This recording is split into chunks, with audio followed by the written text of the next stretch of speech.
So hello ladies and gentlemen, welcome to my YouTube channel, and today I'm going to review an old game which is Halo Combat Evolved. So let's get into it. So the plot starts here. The game begins as Pillar of Autumn exits Slipspace and its crew discovers a large ring-world structure of unknown origin. The Covenant pursues the Autumn and attacks. With the ship heavily damaged, the Autumn's captain Jacob Keyes entrusts the ship's artificial intelligence, the AI basically, known as Cortana, in order to prevent the Covenant from discovering the location of Earth. He orders the crew to abandon the Autumn. Autumn is basically the ship, and pilots the ship to crash landing on the ring world. On the ring surface, Master Chief and Cortana rescue different survivors. They help organize a counter-offensive against the Covenant. Keyes has been captured by Covenant, and Master Chief and a small team of soldiers rescue him from the Covenant cruiser Truth and Reconciliation. Keyes reveals that the Covenant called the Ringworld Halo and that they believe it to be a weapon. Intent on stopping the Covenant from using Halo, Keyes searches for a potential weapon.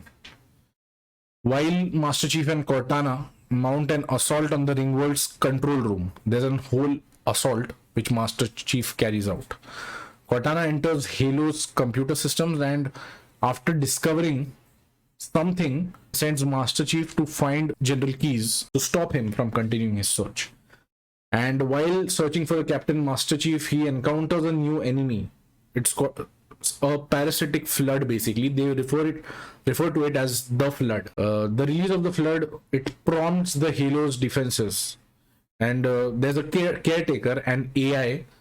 It's his AI, but kind of like a drone, and his name is 343 Guilty Spark. He enlists Master Chief to help activate the Halo's defenses. After Master Chief, he retrieves the ring's activation index, 343 Guilty Spark, he transports him back to the Halo's control room. Cortana intervenes over there when he's trying to activate it, and Master Chief, before he can activate the ring, she discovered the purpose of the installation index is to destroy all sentient life in the galaxy by starving the flood, because there's no other way to kill the flood. So they terminate the potential hosts.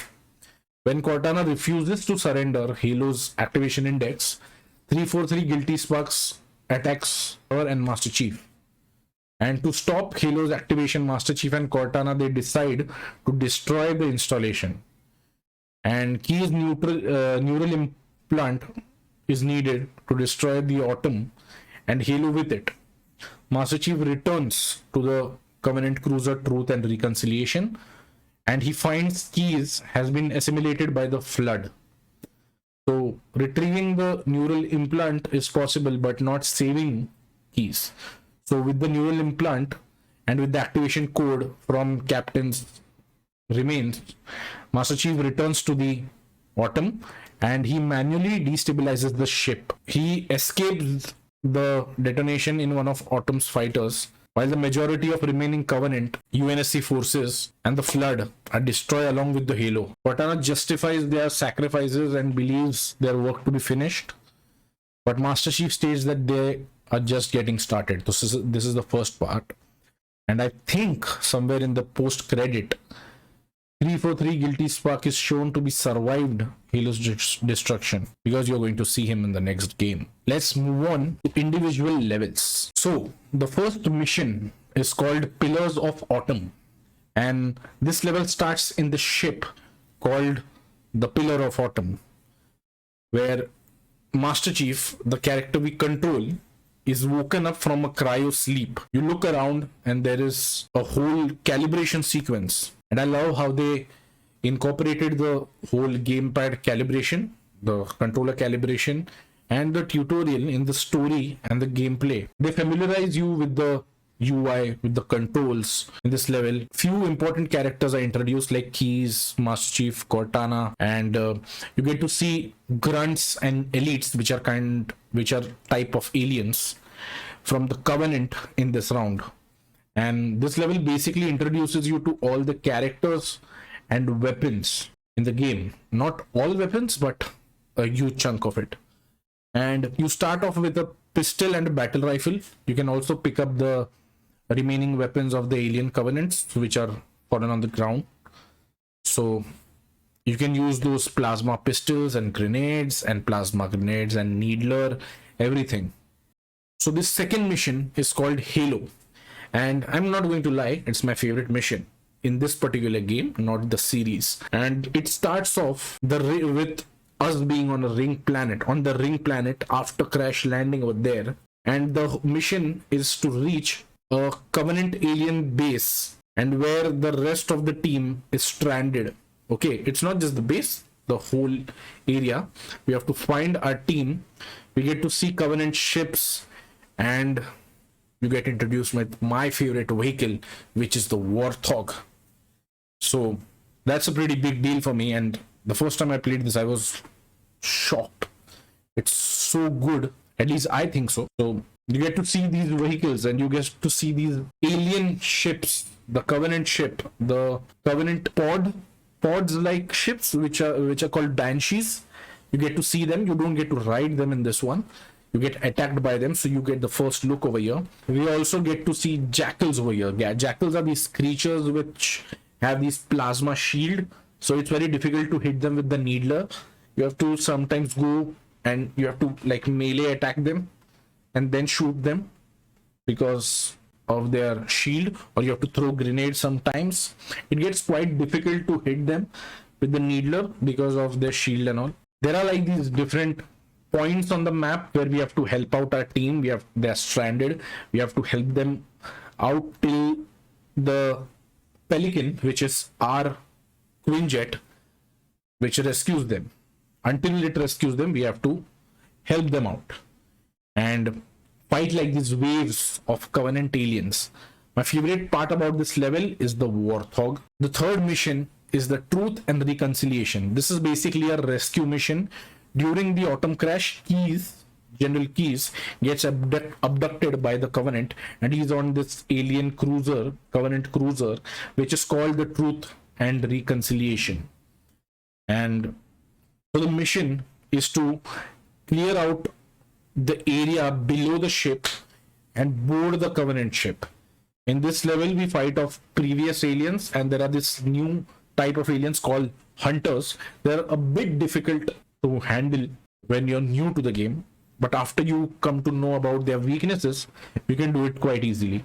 And once we board the ship, we find Keyes and leave the Covenant with one of their gunships. In this level, we find out that the planet is actually a weapon called Halo. Truth be told, this mission is a little bit confusing because of the corridors. Sometimes there are chances that you might get lost somewhere, and like there are two different prison cells, so there's a chance you could end up where Keyes is not being held, and so you have to find the second one, but you might sometimes end up going fully back to the starting point, and the checkpoint saves it. So the checkpoints are placed at locations not according to your progress. So you reach a certain location and the checkpoint activates.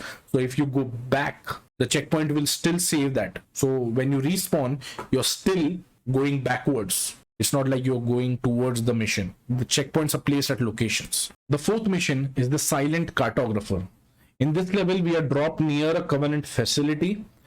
We fight off the aliens on a beach, and we try to break into a structure, basically. But the Covenant locks it down, and we have to find an alternate route. And when we reach inside, we find the plans of Halo inside a room. Getting back to the surface in this mission is the task, and it's a brutal one, and it gets a little stretched in my opinion. No new enemies in this one. A fairly straightforward goal, but one of the best level designs because it incorporates a little bit open areas and the indoor areas together. The fifth mission is Assault on the Control Room. As the name suggests, Assault on the Control Room means we have to assault the Halo's control room. This is a tough one.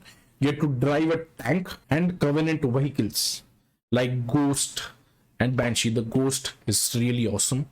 but I love the Banshee. I'm not a fan of Ghost, but I love Banshee, and but I've heard people love it, and it's kind of awesome. Everything in this level will easily take you at least 40 to 50 minutes. I mean, completing this level. So that is if you do not do a speed run. Also, the aliens from the previous level are there with an addition of the elites, the elite aliens having a cloaking device. So like a cloaking device, I mean, they are invisible and you just get a slight sensation that there's an alien over here. And by the way, you can get this cloaking device if you search enough, but it's really tough to find one. The sixth mission is 343 Guilty Spark. So after Cortana finds out that the Covenant found something dangerous inside the Halo, we encounter a flood of aliens. These are not the Covenant, these are parasitic flood. Something really weird happens. After fighting the flood, a weird AI drone called 343 Guilty Spark, he appears in front of us. The seventh mission is the library. Fighting the flood, the drone takes us inside the facility where the Halo control rooms controls are located. The mission is to retrieve the index so that the Halo weapon can be activated. Once Master Chief gets to the index and he retrieves it successfully, 343 Guilty Spark grabs the index and tells Master Chief that it's better for him to hold on to the index to keep it safe until they reach the main control room, as Master Chief is an living organism and he could be easily taken as host by the flood. So the drone and the other drones, they help us in this mission. There are like multiple drones, but these are all controlled by the AI called 343 Guilty Spark. The eighth mission is Two Betrayal. While reactivating the weapon at the control room of the Halo, Cortana interrupts it and stops it. She also attacks 343 Guilty Spark. Cortana explains Master Chief that the drone wanted to activate the Halo so that the whole galaxy is wiped off, because the Halo was designed to kill the food of the parasitic flood and not the parasitic flood itself, because there was no way to kill the parasitic flood. At least they didn't know about a way, so they killed its food so they can starve them to death. That 343 Guilty Spark has betrayed us. We have to run with the index and also turn off the generators by overloading them. Mission 9th, Keys. After leaving the control room, Cortana finds out that Keys is still alive and he's on the Covenant ship. We fight the flood of Covenant and enter the ship, only to find that Keys has been assimilated and consumed by the flood. He's basically a part of the creature. His implant, though, is still active, so Master Chief retrieves it and escapes the ship using a Banshee. The 10th mission is called The Maw. After escaping the cruiser, we come back to the remains of the Autumn to basically overload it and destabilize it and initiate the self-destruct sequence. But 343 Guilty Spark, he stops the self-destruction. So we have to destroy the Halo from within. So we escape it and we reach the Halo and we successfully destroy it from within. Now, there's a spoiler alert. We do it with the grenades. This level is essentially the climax and it's damn fun. This mission ends on a high note, and this is the final mission of the game. And the game ends on a great high note with amazing action, with amazing Warthog action sequences. So I hope you guys enjoy this game. Now, my verdict. For a game this old, Halo Combat Evolved is amazing, and there's a reason why people say Halo had a great impact on first-person shooters, because of its mechanics, because of the way it is designed, because of its amazing music, even the menu music. I usually turn off music in games. I just put it fully down at 0. I do not enjoy it very much. This is the first game series in which I do not turn off the music, because even the menu music and the fight when there are waves of enemies coming, the music is amazing, each and every part. And the second game in which I do not turn off the music is Ori series, the independent game. I think the creators are the same, the music director. The Warthog is actually a great vehicle, but it's the hit or miss case, because I know people who do not enjoy driving the Warthog, but for them there is an option. You can become a gunner or the passenger, so the NPC will ride the Warthog. So there's a provision for that. I personally enjoy driving the Warthog very much, and the Warthog drives a little unconventionally. I will agree over there.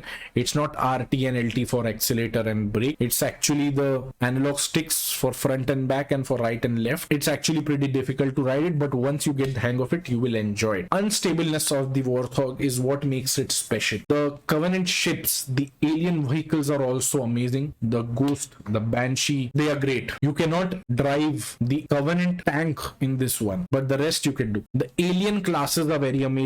There's like hunters, elites, grunts. So the level difficulty. So there's this easy mode, normal mode, heroic, and legendary. The easy mode, your foes cover and fall before you, and basically you are unstoppable because it's the easiest mode. Yet the final victory is a little bit difficult, because it might, even in the easy mode, it might take you at least 2 tries to complete the whole game. I mean, like you'll at least have 2 deaths overall. It's not like easy is super easy. The normal level, there are hordes of aliens who are trying to destroy you, but you have a quick trigger. That means the gun fires a little bit faster, but the aliens are a little bit tougher to fight. You have a solid chance to prevail. The heroic one, the heroic level, your enemies are of different types and there are many. The wave is much huger. Their attacks are far more devastating, and your survival is not basically guaranteed. And the last level and the most difficult one is the legendary one. Might I suggest you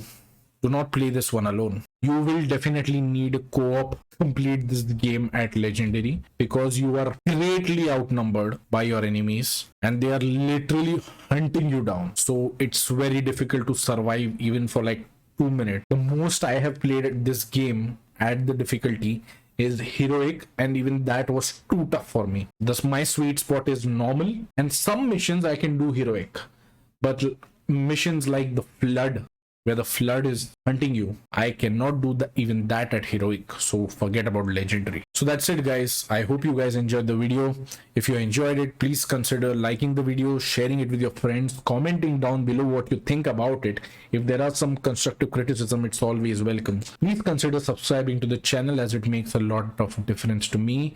It motivates me to create more content, and if there's something which you don't like, which you think could be better, please comment it down below. Until the next video, happy gaming guys.